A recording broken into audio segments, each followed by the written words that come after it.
Hello friends, आप सभी कैसे हैं? मम्मी पापा, दादा दादी, नाना नानी और मेरे प्यारे प्यारे बच्चे, आप सभी का मेरे टॉक शो लिगेसी लाफ्स में स्वागत है। और मैं हूँ आपकी होस्ट दीप्ति।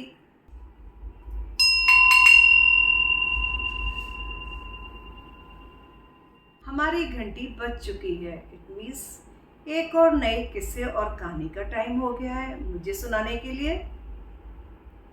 मुझे याद है जब मैं बचपन में छोटी थी तो एक बार ना बहुत बीमार पड़ी थी। मुझे बहुत तेज बुखार हुआ था और वो काफ़ी दिन तक रहा था। तो बार बार मैं अपने मम्मी पापा से यही पूछती थी कि मैं मर तो नहीं जाऊंगी, मैं मर तो नहीं जाऊंगी। एक्चुअली में मुझे मरने से बहुत डर लगता था, बट जैसे जैसे उम्र बढ़ती गई ये डर भी मेरा ख़त्म हो गया। अभी मेरी उम्र काफ़ी है। एक बार फुर्सत के क्षणों में मैं ऐसे ही बैठी हुई थी तो मुझे अचानक ख्याल आया कि मेरे बहुत पेंडिंग काम पड़े हुए हैं, जिसमें से एक काम है फ्रिज की सफाई। फ्रिज की सफाई करना मुझे बहुत गंदा लगता है, बहुत ही बोरिंग काम है।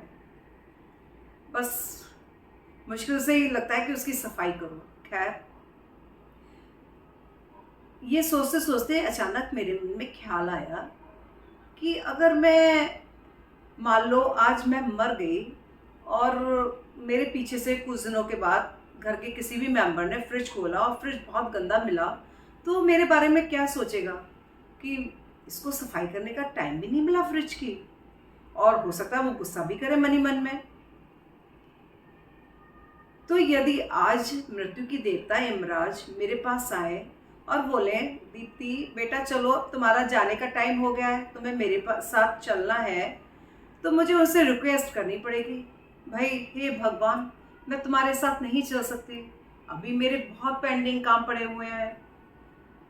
तो और उसमें सबसे ज़्यादा इम्पोर्टेंट काम है मेरी फ्रिज की सफाई। प्लीज़ मुझे माफ़ करिए, मैं भी आपके साथ नहीं चल सकती। तो हमारा जो आज का किस्सा है ना, वो भी कुछ इसी तरह से मज़ेदार, बहुत ही चटपटा है। इस किस्से में मुल्ला नसरुद्दीन अपने इतने आत्मविश्वास से भरे हुए हैं कि उन्होंने अपने मौत के फरिश्ते को भी बेवकूफ़ बना दिया। जैसा कि इस किस्से का नाम है मुल्ला नसरुद्दीन और मौत का फरिश्ता। तो एक बार की बात है, मुल्ला नसरुद्दीन फुर्सत के क्षणों में बैठे हुए थे। बैठे बैठे उन्हें सुस्ती आ रही थी। घर के बाहर ऐसी पेड़ के नीचे चारपाई पड़ी हुई थी, तो उन्होंने सोचा थोड़ा सुस्ता लिया जाए। उस चारपाई पर लेट गए और जो उनकी पगड़ी का एक खाली हिस्सा था उन्होंने उससे मुंह ढक लिया और सुस्ताते सुस्ताते उनकी आंख लग गई। आंख लगने के बाद थोड़ी देर के बाद ही उनकी थोड़ी सी आंख खुली। उन्हें ऐसा लगा कि मेरे सामने कोई खड़ा हुआ है। आप बताइए कौन हो सकता है वो? बताइए बताइए, गैस करिए। चलिए कोई बात नहीं, मैं ही बताती हूँ।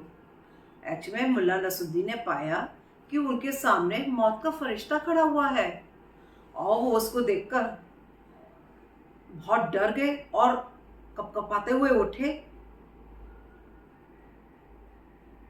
और उसके सामने हाथ जोड़ कर खड़े हो गए। मौत का फरिश्ता मुल्ला से बोला, मुल्ला तुम्हारा अंतिम समय आ गया है, मैं तुम्हें ले जाने के लिए आया हूं, तुम्हें मेरे साथ चलना पड़ेगा। मुल्ला नसरुद्दीन मौत के फरिश्ते की ये बात सुनकर हक्का बक्का रह गए। मौत के फरिश्ते के साथ उनकी थोड़ी नोकझोंक हुई। कुछ देर के बाद लेकिन थोड़ी बात आगे बढ़ी। मुल्ला ने बोला मौत के फरिश्ते से, जनाब वो तो सब ठीक है, मैं तुम्हारे साथ चलने के लिए भी तैयार हूं, लेकिन मेरी तुमसे एक गुजारिश है। मैंने अपनी जिंदगी में बहुत गलत काम किए हैं, मैं एक बहुत अच्छा इंसान कभी नहीं बन पाया। मरने से पहले मेरी ख्वाहिश है कि मुझे एक दिन में 5 बार की प्रेयर करने का अवसर दिया जाए। क्या आप मुझे ये दे सकते हैं? मौत के फरिश्ते को मुल्ला पर दया आ गई और वो राजी हो गया और मुल्ला से बोला, इट्स ओके, ठीक है मुल्ला, करो, लेकिन कल मैं फिर से इसी जगह और इसी टाइम पे तुम्हें लेने फिर से आऊँगा। अगले दिन मौत का फरिश्ता सेम प्लेस और सेम टाइम पे मुल्ला के पास आया और मुल्ला नसरुद्दीन से बोला, मुल्ला, तुम्हारा अंतिम समय आ गया है, तुम्हें मेरे साथ चलना पड़ेगा। मुल्ला नसरुद्दीन ने पहले तो थोड़ी देर सोचा, फिर बहाना बनाया। वो मौत के फरिश्ते से बोलता है, भाई ऐसा है, मेरी अभी वो जो 5 बार की प्रेयर है ना, वो पूरी नहीं हुई है। एक्चुअली मैं बहुत सुस्त किस्म का इंसान हूँ। मेरी 2 बार की जो प्रेयर बची है, पहले जब तक मैं वो कर ना लूँ तब तक मैं आपके साथ जा नहीं सकता। मौत का फरिश्ता मनी मन सोचने लगा कि मुझे जिस बात का डर था वही हुआ।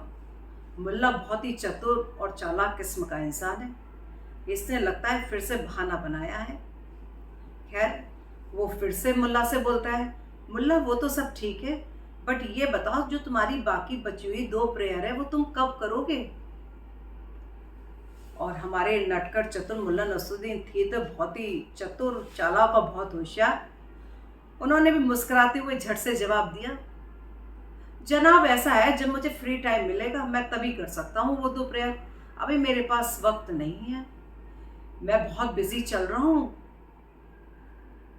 मैं आपसे इस चीज़ का वादा नहीं कर सकता। आप आते रहिए और हम लोग इसी तरह से मिलते रहेंगे, आना जाना हमारा लगा ही रहेगा।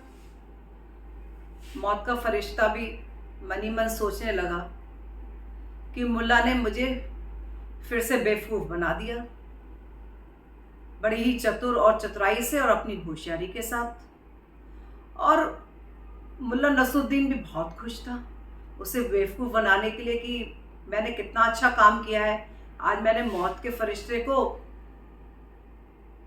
वो जहाँ से आया था फिर से वापस भेज दिया। और मनी मन बहुत खुश हुआ। तो बताइए दोस्त, आपको ये किस्सा कैसा लगा? आप मुझे नीचे कमेंट बॉक्स में लिखकर बता सकते हैं। और इसी तरह की मज़ेदार किस्से कहानियाँ यदि आप मुझसे सुनना चाहते हैं तो मेरे YouTube चैनल लिगेसी लाफ्स को लाइक, शेयर और सब्सक्राइब कीजिए और मुझसे जुड़े रहिए। Thank you, bye bye, good night.